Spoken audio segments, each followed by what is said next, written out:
And next video में मैं आपके साथ शेयर करूँगी कि मैंने अपना रिसर्च प्रपोजल कैसे तैयार किया और क्या क्या स्टेप्स होते हैं, लिटरेचर का रिव्यू कैसे करना है, वो सब मैं आपको बताऊँगी। So thank you so much for watching. Hello everyone, welcome back to an another video. आज मैं आप सभी को, जो आपका एक मोस्ट आस्क्ड क्वेश्चन था कि आपका BHU का इंटरव्यू कैसा रहा, तो मैं आज उसके रिगार्डिंग आपके साथ वीडियो शेयर कर रही हूँ। तो मैं आपको बताती हूँ, मेरा जो इंटरव्यू था वो था 10 जनवरी को 2026 को डिपार्टमेंट ऑफ ऑर्थोपेडिक्स में। BHU ने जो एप्लीकेशन मांगे थे वो मांगे थे 2 मोड में, नेट और JRF मोड में। तो मेरा नेट क्वालिफाइड था जून 2025 का, तो उस बेसिस पे मैंने अप्लाई किया था। मेरा सब्जेक्ट योग है, तो मैंने योग विषय से जो अंतर्गत आए थे डिपार्टमेंट ऑफ कार्डियोलॉजी और डिपार्टमेंट ऑफ ऑर्थोपेडिक्स में अप्लाई किया था। लेकिन डिपार्टमेंट ऑफ कार्डियोलॉजी से मेरा कॉल लेटर नहीं आया था क्योंकि उसमें जनरल की सीट नहीं थी, वो मैंने बाद में देखा था। और डिपार्टमेंट ऑफ ऑर्थो में मेरा कॉल लेटर आया था क्योंकि उसमें जनरल की 3 सीट थी। फिर मेरा इंटरव्यू शेड्यूल हुआ था 10 जनवरी को। फिर मैं यहाँ से गई थी, मैं दिल्ली में अभी बिलोंग करती हूँ, तो मैं दिल्ली से बनारस गई थी इंटरव्यू के लिए। तो वहाँ पर जब हम गए थे कॉलेज में, जब हमने एंट्री किया तो हम एक सर से मिले सबसे पहले, जो वहाँ पर प्रोफेसर थे। तो उन्होंने हमें गाइड किया कि यहाँ के जो ऑफिस के जो असिस्टेंट हैं, जो कि असिस्ट करते हैं या फिर सारा काम देखते हैं, उनसे आप मिल लीजिए। और उन्होंने हमें मीटिंग का टाइम दे दिया था कि 1:30 बजे आपकी मीटिंग है। मीटिंग मीन्स कि वही इंटरव्यू, तो पैनल के साथ मीटिंग है आपकी 1:30 को। तो फिर हम DV के लिए गए थे उनके पास, सर के पास, जो ऑफिस का जो डॉक्यूमेंट्स का देखते हैं, तो हम उनके पास DV के लिए गए थे। फिर उन्होंने हमारा DV किया, डॉक्यूमेंट वेरिफिकेशन किया, और जो भी मतलब हमने अपलोड किया था उसके अकॉर्डिंग हमारे मार्क्स एक्यूरेट हैं या नहीं हैं, और अगर कम ज़्यादा हैं तो उसको एडिट करके ठीक किया था। हमारी डेट ऑफ बर्थ चेक की और मतलब ऑथेंटिक उसको मतलब किया था। फिर उसके बाद उन्होंने रिमार्क्स किया था कि हाँ, they are eligible for interview और दे आर नॉट एलिजिबल। तो ये था। तो हम डिपार्टमेंट ऑफ ऑर्थो में जितने भी कैंडिडेट्स थे, हम लोग ने वेट किया। फिर जब इंटरव्यू का जो हमारा पैनल था, 5 लोगों का पैनल था, तो उसमें जो है सिनॉप्सिस यानी कि रिसर्च प्रपोजल मांगा तो नहीं गया था, बट स्टिल मैंने बना लिया था। तो जो मेरे साथ के और आए थे, अपीयर हुए थे इंटरव्यू में, वो भी लेकर नहीं आए थे। किसी ने डिसर्टेशन किया हुआ था, किसी ने नहीं किया हुआ था। और क्योंकि मैंने डिसर्टेशन नहीं किया हुआ था तो इसीलिए मैं रिसर्च प्रपोजल लेकर गई थी। बट मुझे वहाँ पर जाके पता लगा कि रिसर्च प्रपोजल मैंडेटरी नहीं है, तो मैंने भी डिसाइड किया कि मैं भी पैनल को अपना रिसर्च प्रपोजल अभी नहीं दिखाऊंगी, क्योंकि हो सकता है कि देन वो उसके अकॉर्डिंग जज कर ले एंड मतलब जो भी है इंटरव्यू में। फिर मैंने अपना रिसर्च प्रपोजल उनको नहीं दिखाया, बट उसका इम्पैक्ट फिर भी इंटरव्यू में कैसे पड़ा वो मैं आपको बताती हूँ। तो जब इंटरव्यू के लिए गए थे तो उन्होंने सबसे पहले तो आपको काम ले जाना, मतलब काम होकर, अब वो ऐसा कुछ भी मतलब आपको बर्डन नहीं डालेंगे या फिर ऐसा कुछ भी आपको वो नहीं करेंगे, जज नहीं करेंगे। वो जस्ट आपके बारे में आपका बैकग्राउंड चेक करेंगे कि ये कहाँ से आता है, कि ये क्या करता है, मतलब कि इसने सच में अपने फील्ड में पढ़ाई की है या नहीं, और अभी ये कितना एक्टिव है। तो मुझसे पूछा गया था कि मतलब आप अपने बारे में इंट्रोड्यूस कीजिए।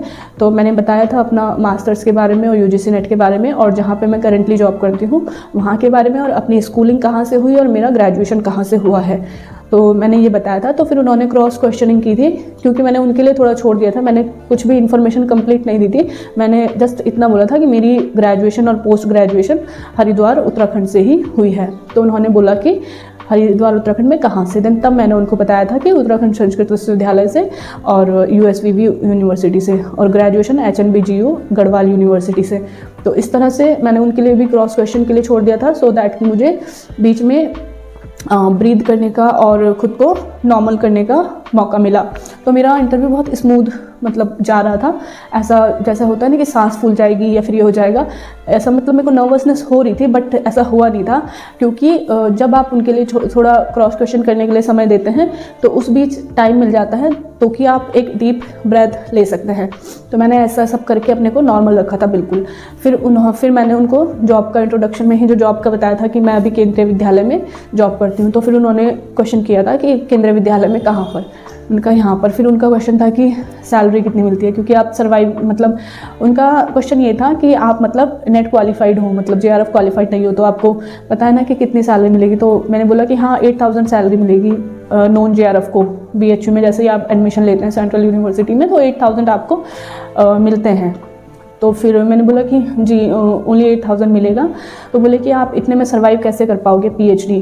तो वो मतलब देखना चाहते थे कि इनका मतलब माइंडसेट कैसा है, या फिर ये क्या इसको कैसे लेकर चलते हैं, या फिर इनकी क्या स्ट्रैटेजी है, आगे का क्या प्लान है।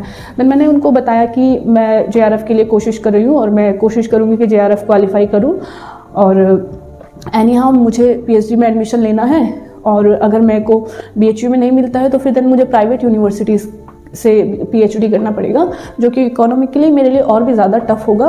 तो बीएचयू में अगर इतने में भी मेरा पीएचडी होता है, 8,000 में मिलता है, then that is supportive enough एंड मैं कर लूँगी। मतलब मैंने उनको बताया कि मेरा बैकग्राउंड से भी सपोर्ट है, तो ऐसा कोई इशू नहीं आएगा। तो वो उसके लिए मतलब अग्री हो गए कि हाँ मतलब ठीक है, इसको सपोर्ट है। और कोई भी ऐसा स्टेटमेंट नहीं देना था कि हम जॉब करेंगे या फिर वो करेंगे, क्योंकि जॉब अलाउड नहीं होती है पीएचडी के साथ में।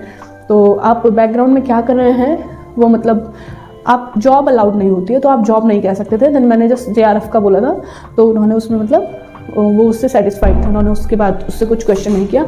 देन उन्होंने पूछा कि आपने कोई टॉपिक तैयार किया है। तो मैं जो रिसर्च प्रपोजल था बाहर ही अपने बैग में छोड़ कर गई थी, उनके पास लेकर नहीं गई थी, बट मैंने उनको बताया कि जी हाँ मैंने टॉपिक तैयार किया है, अपने टॉपिक का नाम बताया था। फिर उन्होंने उस टॉपिक से क्वेश्चंस किए थे मुझसे, तो वो टॉपिक तो कॉन्फिडेंशियल है, तो अभी मैं आपके साथ शेयर नहीं कर सकती हूँ। तो देन उन्होंने उस टॉपिक से क्वेश्चंस किए थे कि आप इसको कैसे कैसे प्लान करोगे। देन मैंने उसका उनको बता दिया था। एंड तो बस यही है कि बहुत स्मूथ इंटरव्यू गया था, और वो ये जानना चाहते हैं कि कैंडिडेट क्या करता है, अभी क्या कर रहा है करेंटली, ग्रेजुएशन करने के बाद क्या स्कोप है। तो मेरा मानना यह है कि आप अभी जैसे अगर आपने मास्टर्स भी किया हुआ है ना, तो अपनी स्ट्रीम में आप कहीं ना कहीं जॉब लेकर रखो, ताकि आप कभी भी इंटरव्यू में जाओ तो अपीयर हो तो उनको ऐसा लगे कि हाँ ये एक्टिव है अपने फील्ड में, टीच करता है या फिर उस स्ट्रीम में अभी ये जॉब भी करता है। मतलब अगर आपका कंप्लीट है मास्टर्स, तो ऐसा नहीं दिखाना है कि आप खाली हैं या फिर आप कुछ नहीं करते हैं।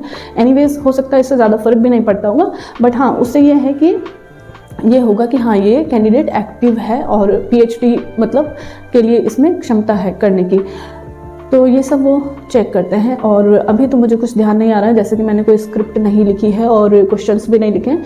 तो आप और कोई क्वेश्चंस है तो पुट कीजिए नीचे कमेंट में, पुट अप कीजिए, तो मैं उसके अकॉर्डिंग आपको कमेंट में ही जवाब कर दूँगी, या फिर वीडियो बना दूँगी, या फिर शॉर्ट वीडियो बना दूँगी। और क्या हुआ था, बस इतना ही हुआ था। और हाँ, जो और भी क्या क्या क्वेश्चन पूछे जाते हैं वो मैं आपको बताती हूँ। तो रिसर्च मेथडोलॉजी जो होती है कि आप किस मेथड से रिसर्च करेंगे वो पूछा जाता है। और जो मैंने और स्टूडेंट्स से मतलब जो लिया था रिव्यू, जिनका ऑलरेडी इंटरव्यू हो चुका है उनसे रिव्यू लिया था, तो उन्होंने बताया था कि रिसर्च एप्टीट्यूड से क्वेश्चन पूछ रहे हैं कि क्वांटिटेटिव और क्वालिटेटिव क्या होता है, और टाइप 1 टाइप 2 एरर क्या होता है, मैथडोलॉजी क्या होती है, एम्पेरिकल रिसर्च क्या होती है ना। तो ये सब क्वेश्चन पूछे जाते हैं। सो आपका और कोई भी कमेंट है तो आप कमेंट कीजिए और मैं आपको उसके अकॉर्डिंग आंसर करूँगी। सो thank you so much for watching, and इस चैनल में जुड़ने के लिए हरिओम, नमस्ते, बाय।